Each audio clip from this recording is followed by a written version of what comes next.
سلامونه احترامات د ګروپ ټولو ملګرو ته د دې کې ټول لوغو جوړ سي که تاسو نه آینده کې داسې پوښتنه وشي چې دا یو لیست دی نوم دی وظیفه ده ولایت دی معاش دی تا داسې پوښتنه کېږي چې دلته د مدیرانو تعداد معلوم که چې څومره مدیران دي موږ سره څومره استادان دي څومره ډرایوران دي څومره اشپزان دي تعداد معلوم که نو دې لپاره به تاسو د کاونټ اف فنکشن نه کار اخلئ ورته ولیکئ چې مساوي کاونټ اف قوس په شروع کې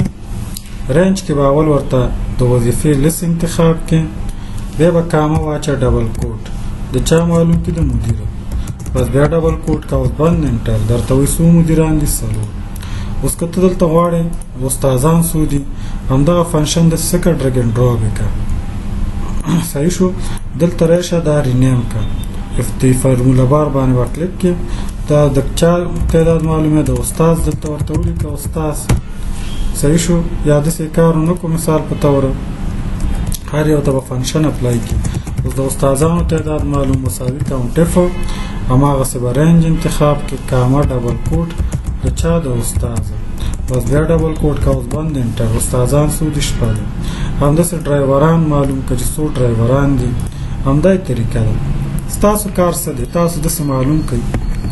چې کابل کې څو کسه موږ سره کار کوي ننګرهار کې څو کسه کار کوي خوست کې کندهار کې او په پکتیا کې دا ستاسو کارخانګي ده تاسو باید داسې وکړئ